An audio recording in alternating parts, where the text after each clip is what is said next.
Ibu, infonya Pak FB nggak hadir hari ini, bener nggak Bu? Konfirmasi nggak Bu? Saya belum dapat info. Ya, jadi kita rencananya telah sesuai yang kami sampaikan di minggu yang lalu. Hari ini Pak FB hadir atau tidak hadir itu persidangan.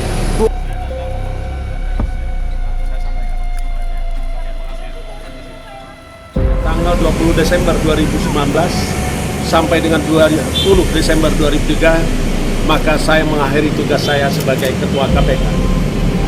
Dan saya menyatakan berhenti, berikan kesempatan saya, anak dan istri saya untuk menjalin kehidupan sebagai purnawirawan Polri, sebagai rakyat jelata. Di kantornya Pak Firly di KPK itu, jadi selain ruang kerja, ruang rapat, ada ruang istirahatnya. Dan itu cukup istirahat di situ aja, tidak perlu nyewa rumah yang mahal. Nah, itu loh, jadi standar hedonisme itu menjadi begitu, tidak melihat contoh yang baik. Firly mengundurkan diri, berarti dia yakin pada sisi hatinya merasa bersalah, cepat-cepat kabur gitu loh.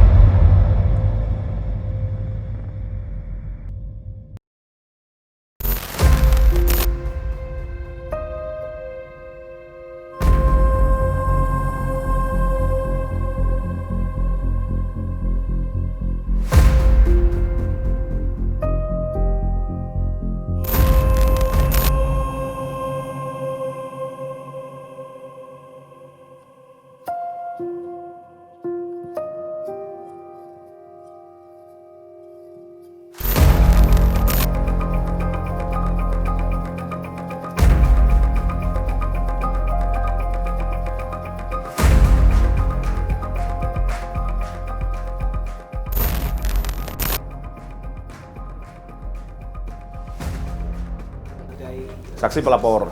Ya. Berapa pertanyaan Nggak banyak kan, intinya ada dua hal. Memang sesuai aduan saya berkaitan dengan dugaan pertemuan-pertemuan dengan Syahrul Yassin Limpo. Itu yang pertama. Yang kedua berkaitan dengan sewa rumah Jalan Kertanegara. Itu dibagi dua bab lagi. Satu, bergaya hidup mewah. Kedua, tidak patuh lapor LHKPN. Didalami bagaimana saya memperoleh informasi berkaitan dengan pertemuan Syahrul Yassin Limpo. Nah, karena saya menemui salah satu saksi utama, di mana saksi utama itu justru meminta advis kepada saya. Tanda kutip lebih jauh lagi advokasi lah, kira-kira gitu. Karena dia galau antara dia menerangkan apa adanya atau terpaksa menutupi demi mengamankan Firly maupun Syahrul Yassin Limpo gitu.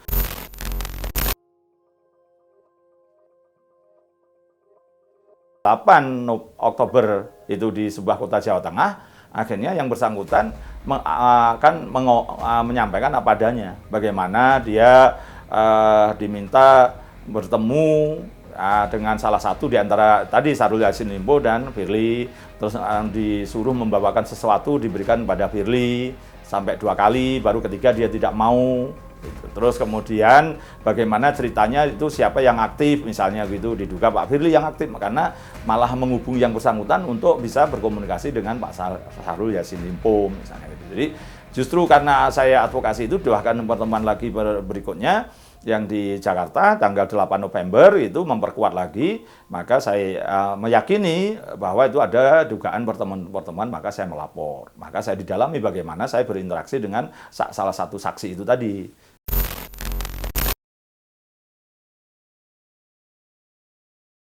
Yang penghubungnya, yang diminta untuk menyerahkan sesuatunya. Oh, ya, yang gitu. polisi itu?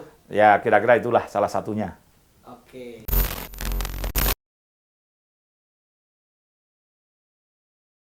Yang terutama yang Jalan Kertanegara itu bergaya hidup mewah dan tidak patuh lapor LHKPN. Karena apa? Karena tidak ada pengurangan Rp1 pun dari LHKPN-nya Pak Firly. Berarti ada duit yang lain, duit di bawah bantal. Duit disimpan di mana?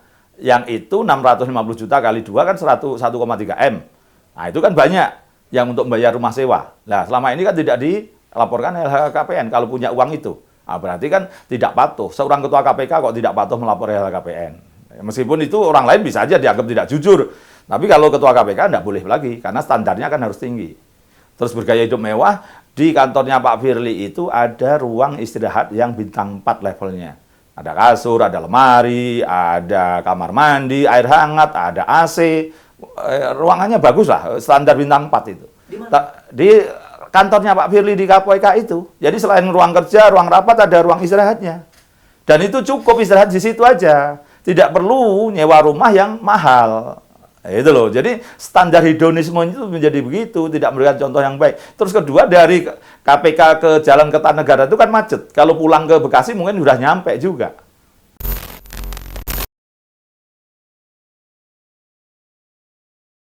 Hanya foto itu diulang aja, saya sampaikan, tidak disampaikan langsung tadi kan sudah ada di mereka. Hanya pengulangan foto saya yang pertama dan foto saya yang kedua. Selain itu?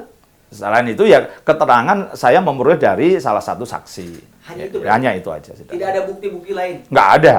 Kan saya juga tidak tahu bagaimana pembayaran rumah itu. Kan Elektrita juga sudah diminta keterangan. Kalau versi dia kan selalu mengaku dia membayarkan kan gitu 650 kan gitu kan. Meskipun saya tadi juga nyeletuk di Dewan Pengawas, rasanya Pak Firly apa memang benar bayar sendiri gitu kan. Nah, apa tidak dibayari gitu. Tapi kan tidak punya bukti karena Elektrita sendiri ngakunya ya terima uang cash dan dibayarkan katanya. Masa selevel Pak Elektrita juga ngurusi uang cash 650 juta kan gitu kan, rasanya kenapa tidak transfer kan gitu kan. Ini ya sesuatu yang janggal.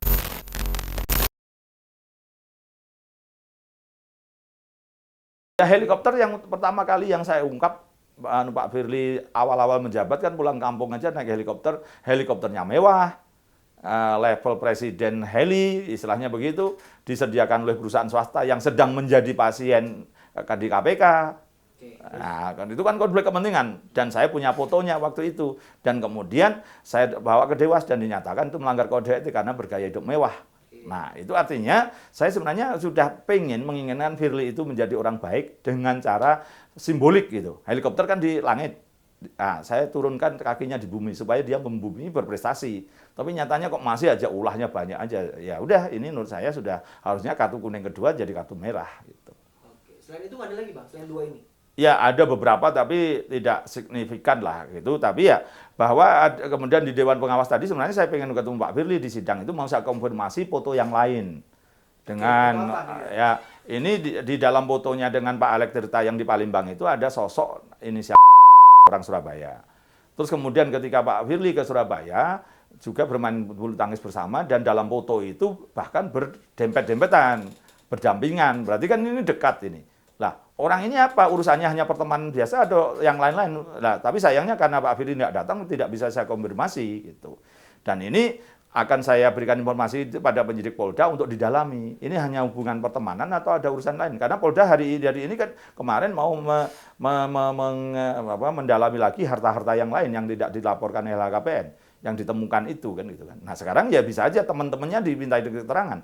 Apa kegiatan Pak Firly ke Surabaya atau ada kepentingan yang lain selain tugas gitu.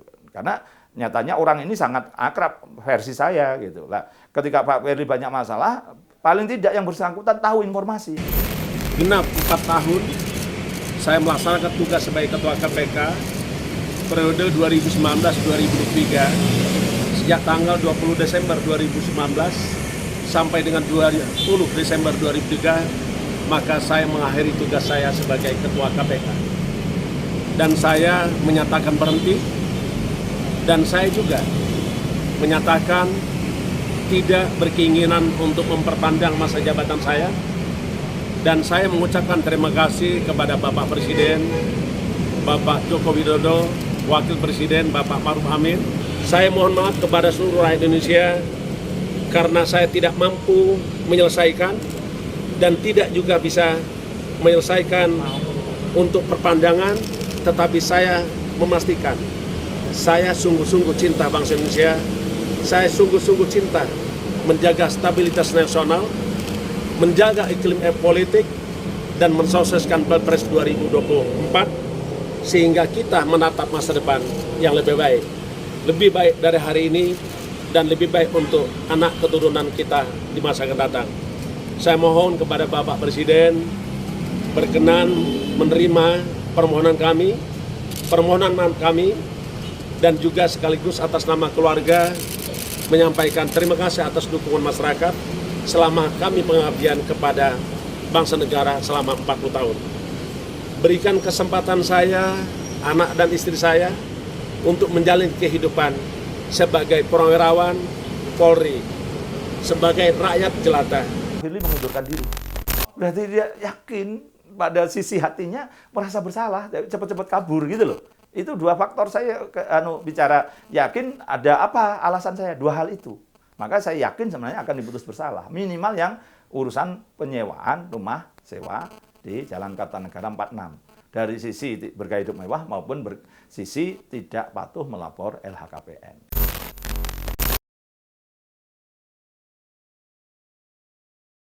Ada diskusi apa Bang tadi Bang di dalam ruangan? Ya itu terutama yang bagaimana supaya ini jangan dikadalin Pak Firly gitu. Dengan Siapa cara ngomong gitu?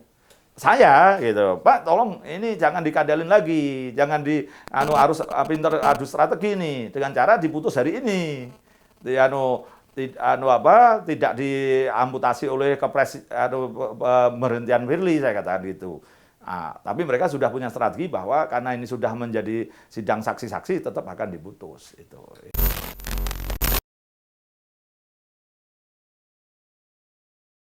Tadi Bang. Ya 1 jam aja, sampai jam 10 gitu.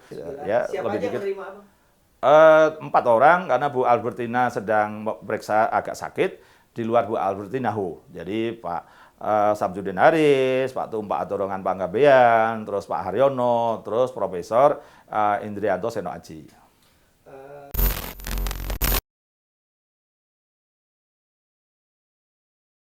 Saya yakin karena kalau ini tidak disidangkan. Kan ada 2 tahap, klarifikasi dan sidang. Nah, pada klarifikasi ini hasil klarifikasi sudah diputuskan. Kalau dugaannya versi mereka kuat disidangkan. Itu jadi sebenarnya sidang itu kayak memperkuat saja formalitas saja gitu. Bahwa nanti ada yang dissenting opinion kayak kasusnya Pak Tanak kemudian akhirnya yang menyatakan bersalah 1, yang 2 enggak terus akhirnya dibebaskan. Itu ya itu terserah aja, masih ada potensi bebas itu tetap masih ada. Tapi kalau bicara saya yakin Pak Firly paling tidak untuk bergaya hidup mewah Jalan Kertanegara rumah sewa itu menurut saya udah masuk lah itu barang.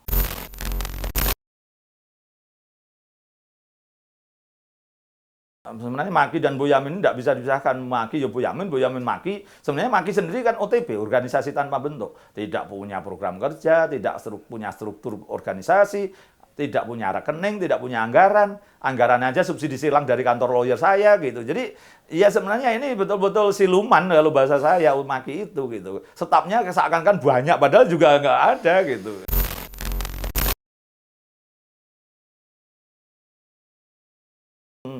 Ya ada orang yang kemarin menuduh, wah saya ini adalah orangnya BIN atau orangnya Jokowi, sehingga datanya A1 segala macam.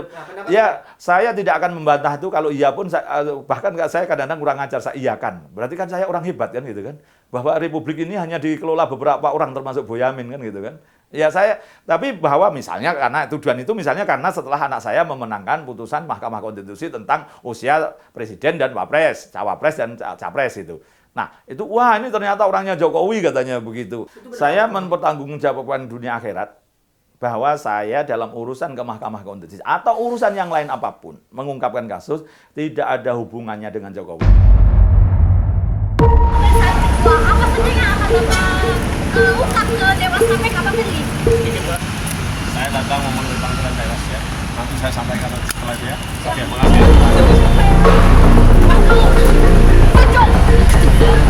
Pak,